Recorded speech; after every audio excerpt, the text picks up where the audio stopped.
Hello friends, आपका बहुत स्वागत है अपने चैनल नॉलेज टू वेल्थ में। और हमें जैसे पता है कि गणपति जो है वो मुंबई में होती है और मुंबई समुंदर के किनारे है, तो मैंने सोचा क्यों नहीं एक थीम लेके आए और देखते हैं कि हमारे जो शिपिंग है और शिपिंग रिलेटेड जो भी कंपनियां हैं जो शिप बिल्डिंग में या ट्रांसपोर्टेशन लॉजिस्टिक्स में काम करती है, उसके ऊपर आपको एक वीडियो बना के बताया जाए कि हाउ दे आर डूइंग। और मैंने इसको ऐसे भी देखा है कि बजट में निर्मला जी ने इसके ऊपर बहुत काम किया है, तो मैं फटाफट इसके ऊपर चलता हूं और आपसे बात करने की कोशिश करता हूं कि ये शिपिंग कंपनीज जो है हमें कैसे बेनिफिट करने की कोशिश कर रही हैं। तो गवर्नमेंट का बहुत एक स्ट्रांग फोकस है to develop our maritime India vision 2030 for the 10 years and to see how it is going to grow globally in the competitive market. And prime minister of India is personally focusing on this thing. इस पूरे industry में जो focus Indian government का है to develop modernisation of the port, boosting the domestic economy and increasing logistic efficiency, promoting sustainability and prices across the sector। तो हम इसको बहुत डिटेल्स में जानने की कोशिश करते हैं कि गवर्नमेंट का फोकस जो है वो किस पे है। गवर्नमेंट ने बहुत एक मैसिव इन्वेस्टमेंट किया है based on this budget and this investment is almost 80,000 lakh crore for developing world class ports and promoting sustainable practices. Amritkaal 2047 के अंदर गवर्नमेंट का विजन ये है कि just we go on the water transport, coastal shipping and overall maritime sustainability, improve global standing। 2014 में we are standing at 44th position and अभी हमारी जो करंट पोजीशन है based on 2024 we are standing at 22nd rank as per the World Bank's logistic performance in our shipping companies and allied businesses। Focus on the blue economy based on water allied जो भी services है on the global marine India summit 2023 के हिसाब से we are going to boost the logistic infrastructure and the shipping strengthening in the world role of the global economy. और infrastructure के ऊपर हम बहुत काम कर रहे हैं एंड गवर्नमेंट का फोकस है जो भी कंपनियां अपने पास है developing green port initiative, hydrogen based engines and kind of which is less on the carbon footprint on the maritime sector. And in सारी चीजों करने के लिए obviously we need a skill, so skill development के ऊपर भी government का बहुत ज्यादा फोकस है and we are trying to create some job based on that। and government ने तकरीबन 20 लाख प्लस डायरेक्ट और इनडायरेक्ट जॉब्स इसके ऊपर डेवलप करने की कोशिश की है एंड रेवेन्यू जो इससे हम टारगेट कर रहे हैं around 20,000 crore within this 10 years and also we are going to get the investment for 3 lakh plus crore as an investment for this. और अगर हम बात करें इतना सारा गवर्नमेंट का फोकस है और आपको अगर मेरी बातों पे यकीन नहीं है तो मैं आपको लेके चलता हूँ थोड़े दिनों पहले जुलाई 23 को, जिस दिन एग्जैक्टली निर्मला सीतारमण जी ने बजट पेश किया था। आइए हम देखते हैं उनके एक छोटी सी clippings and try to understand where we are standing and what is government focus. Shipping industry ownership, leasing and flagging reforms will be implemented to improve the share of Indian shipping industry and generate more employment। तो government का एक बहुत strong focus है और हमने इस basis पे कुछ कंपनियां सिलेक्ट की है जो मैं अपने पोर्टफोलियो में आपको रखने की कोशिश करूंगा। और इसमें मैंने कुछ कंपनियां सिलेक्ट की है, आइए हम उस कंपनियों के बारे में बात करते हैं और देखते हैं कि वो कहाँ पे स्टैंड करते हैं। तो मेरी जो सबसे पहली कंपनी रडार पे है वो है Mazagon dock, obviously for obvious reason। ये company is established in 1774 and ये basically ship building company एक है and it creates warships, submarines, cargo, passenger ship and kind of everything which is related to ocean। इस company ने अब तक 802 vessels develop किए हैं एंड जिसमें से 28 warships है, advanced destroyers है, सब मिसाइल बोट्स है एंड सबमरीन्स है। And this company caters into domestic and international both clients. Company की अगर हम बात करें फाइनेंशियल्स की तो इसने कंसोलिडेटेड प्रॉफिट जो है वो 696 करोड़ का दिया है इन Q1 2025, जो कि 121% ज्यादा है as compare to the last quarter. इस कंपनी का ऑर्डर बुक भी बहुत स्ट्रॉन्ग है। बाय जून 2024 तक इसका ऑर्डर बुक जो है वो 36,839 करोड़ का है एंड अभी रिसेंटली ONGC से इनको एक बहुत बड़ा ऑर्डर मिला है which is close to 1500 crore का।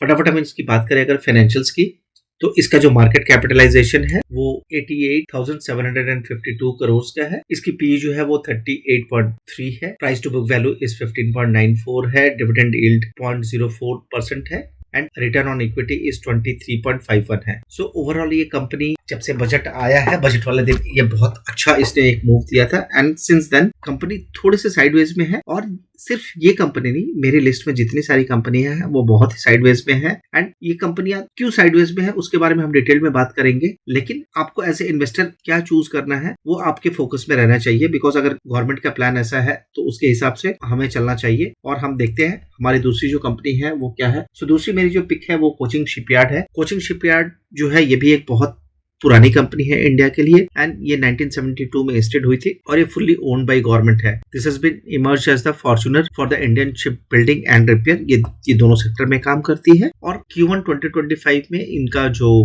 प्रॉफिट है वो तकरीबन 174.23 करोड़ है, जो कि पिछले सेम क्वार्टर के हिसाब से 76.6% ज्यादा है इंक्रीज के हिसाब से। इस कंपनी का ऑर्डर बुक वैल्यू जो है वो 21,400 करोड़ है। फटाफट हम इसकी फाइनेंशियल्स देखने की कोशिश करते हैं। इस कंपनी का जो मार्केट कैपिटलाइजेशन है वो 48,969 करोड़ है। पी वैल्यू जो है इसकी 57.01 है। यस, थोड़ी हायर साइड पे है but still I consider this company as one of my picks. Price to book value is 9.71 है। डिविडेंड यील्ड 0.4% है और रिटर्न ऑन इक्विटी जो है इसकी 17.2% है, which is a really good as per the statistics और फाइनेंशियल्स। मैंने जो तीसरी कंपनी कंसिडर की है वो गार्डन रिच है और ये कंपनी जो है मिनिस्ट्री ऑफ डिफेंस के लिए काम करती है and primarily catering to Indian navy and Indian coast guards. इन्होंने अभी तक 20 वॉरशिप्स बना के दिया है Indian navy and coast guard के लिए एंड इनके पास ऑर्डर बुक जो है 23,592 करोड़ का अभी भी ऑर्डर बुक है। Q1 का जो इनका नेट प्रॉफिट है which is 13% as compare to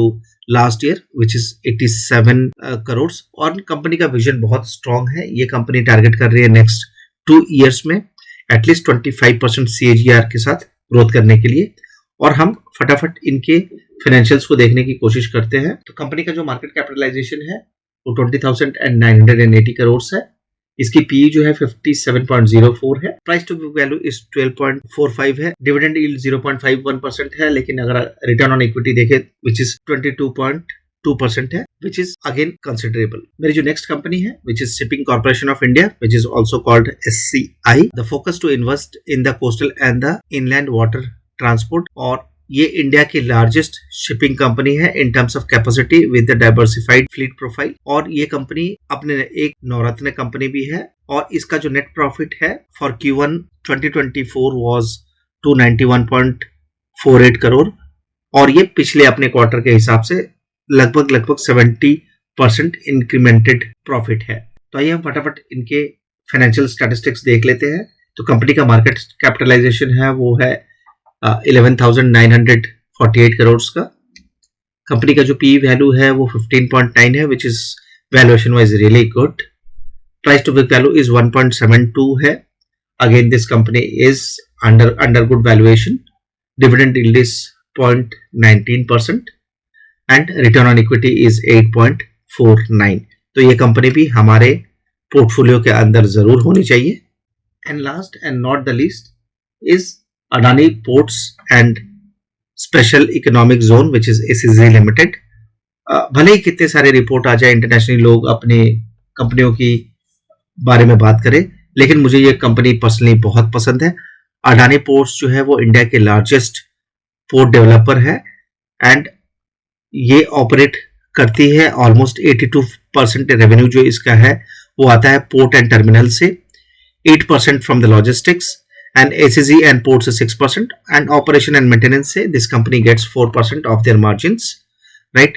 Company intended to become the world's largest private port company and India's largest integrated transport by 2030.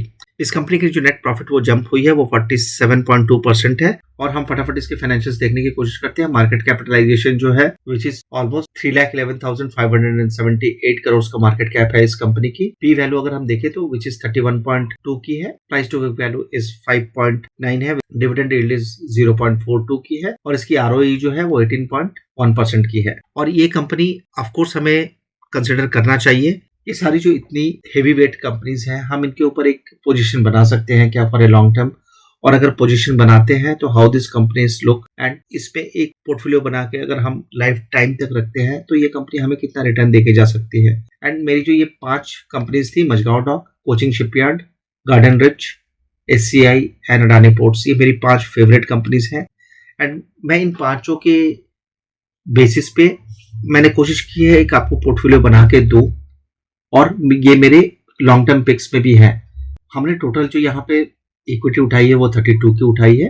Mazagon dock के 2 शेयर्स, कोचिंग शिपयार्ड के 3, गार्डन रीच के 3 share, Adani ports के 4 और SCI के 30। And हमें जो total एक costing आएगा वो 30 का आएगा। आप इस नंबर्स को चाहे तो थोड़ा ऊपर नीचे जरूर कर सकते हैं, लेकिन मैं आपको ये इंसिस्ट करूंगा कि आप एक अपने बजट के हिसाब से एक पोर्टफोलियो बनाएं, इनमें इन्वेस्टमेंट रहे और देखें 10 इयर्स के अंदर ये जो कंपनीज हैं ये कैसा रिटर्न देके जाती है। आपको मैं एक छोटा सा एक्सरसाइज देने की कोशिश करता हूँ। यहाँ पे 23 जुलाई को जब निर्मला सीतारमण जी ने बजट पेश किया था, उस डेट से आज तक ये कंपनियां जो है ऑलमोस्ट ऑन एन एवरेज 20% के हिसाब से इन्होंने गिरावट दिखाई है। आपको पता है ये रीजन क्यों है? क्योंकि कभी भी जो बड़े इन्वेस्टर्स हैं या जो बड़े फंड हाउस है वो चाहते नहीं है कि आप अच्छे वाले शेयर्स में घुसे, क्योंकि वैल्यूएशन वाइज आपको ये थोड़े से महंगे लग सकते हैं, प्राइस वाइज आपको थोड़े से महंगे लग सकते हैं, लेकिन आपको ये धक्का देके बाहर निकालते हैं, आपको ये प्राइसेस गिरा के दिखाते हैं, और आपको ये कंपनियां जो है बड़ी बड़ी जो रेटिंग्स देती हैं ये भी आपको ये बताने की कोशिश करती है कि ये कंपनियां जो है गिर रही हैं, आप प्लीज इनसे बाहर निकलो क्योंकि हम इनमें पोजीशन बनाएंगे। और मैं अगर आपको ये बताऊं, एवरेज इन कंपनियों ने, मज़गाओ डॉक ने तकरीबन 19% का, कोचिंग शिपयार्ड ने 33% का, गार्डन रिच ने 30% का इन्होंने डाउन साइड दिखाया है since the budget has been published. क्यों? अगर सारी कंपनियां अपने Q1 के रिजल्ट्स पिछले Q1 से ज्यादा है and since this companies are going down, कुछ तो गेम चल रहा है पीछे और आपको वो गेम ही समझना है। और मैं आपके साथ इसलिए यहाँ पे खड़ा हूं कि मैं आपको ये गेम समझाने की कोशिश करूं। इनफैक्ट अडानी के ऊपर इतने सारे रिपोर्ट आए और कोई भी उस चीज को डिटेल में देखने की नहीं कोशिश करता है। आपको पता है ये जो मेरे 5 सिलेक्शंस हैं, ये जो 5 कंपनियां हैं, Adani have felt the least. Adani सिर्फ 5% गिरा है, बाकी कंपनियों को अगर हम एवरेज निकाल कर देखें तो 20 से 25% this all companies have fallen. तो आप किसी भी रिपोर्ट के चक्कर में ना जाए, आप कंपनी के फंडामेंटल्स खुद देखें, आप कंपनी क्या करती है उसके बारे में देखें, कंपनी का विजन देखें, and then you try to invest your money. क्योंकि जब तक आप मार्केट को समझेंगे नहीं, जब तक आप टिप्स के चक्कर में पड़े रहेंगे, जब तक आप सोचेंगे कि हाँ ये कंपनी न्यूज में बहुत ज्यादा चल रही है या कोई एक एनालिस्ट आके इसके बारे में बात कर रहा है एंड हम इसको उठा लेते हैं, ठीक है, इसकी रेटिंग इन्होंने न्यूट्रल कर दी है या नेगेटिव कर दी है, उसके बेसिस पे मैं पोजीशंस बना रहा हूँ। आपको कोशिश ये करना है कि कंपनीज क्या कर रही हैं, कंपनीज में जाके देखो, कंपनी के वेबसाइट्स पे देखो, उनका विजन क्या है, उनकी मैनेजमेंट का फोकस क्या है। क्योंकि अगर मेरा धंधा है, मैं कोशिश करूंगा कि मेरा धंधा कैसे चले और मेरे 5 साल की फोकस क्या है। सो मैं आपको छोड़े जाता हूँ अपने ओपन थॉट्स के साथ, और ये सिर्फ एजुकेशनल पर्पस के लिए है। मैं आपको ये नहीं कह रहा हूँ कि आप इनमें इन्वेस्ट करें, लेकिन मैं अपने गवर्नमेंट पे बहुत भरोसा करता हूँ, मैं अपने फाइनेंस मिनिस्टर पे बहुत भरोसा करता हूँ, एंड मैं अपनी एनालिसिस पे बहुत ज्यादा भरोसा करता हूँ। और मैं ये जो है, इनमें से बहुत सारे जो स्टॉक्स हैं मेरे पर्सनल पोर्टफोलियो में भी हैं, एंड आपको भी कोशिश करूंगा जब भी आपको ये बेस्ट प्राइस मिले, आप जितने शेयर्स आपके स्ट्रेंथ में आते हैं या जितने स्टॉक्स आप अपने हिसाब से कैरी कर सकते हैं, आप इनको प्लीज ऐड करते रहे on your best price, averaging करते रहे, एंड आप सिर्फ 5 साल बाद इन स्टॉक्स को देखिए ये कहां पे जाके खड़े होते हैं। सो इसी के साथ मैं इस वीडियो को समाप्त करता हूं और कोशिश ये करता हूं कि आप भीड़ के साथ ना चले, आप थोड़ा अलग होकर इन वीडियोस को देखें। मेरी वीडियोस थोड़ी लंबी हो सकती है, लेकिन मैं सिर्फ कंटेंट की बात करता हूं, मुझे रोज आके आपको टिप देने की जरूरत नहीं है। मैं चाहता हूं कि आप इनकी एनालिसिस खुद करें, और बाय दिस लास्ट फ्राइडे ये स्टॉक्स कहां खड़े थे as compare to the budget has been published and why they are falling. अगर आपको रीजन मिलता है कि ये स्टॉक्स क्यों गिरे हैं तो प्लीज आप मुझे जरूर बताएं। और हम इन शिपिंग कंपनीज में अगले 5 से 10 साल तक इन्वेस्टेड हैं, और आपका क्या विजन है इन शिपिंग कंपनीज के बारे में हमें प्लीज बताएं। एंड इसी के साथ मैं इस वीडियो को समाप्त करता हूं। थैंक यू सो मच, आप अपना बहुत ध्यान रखें and happy investing. Thank you.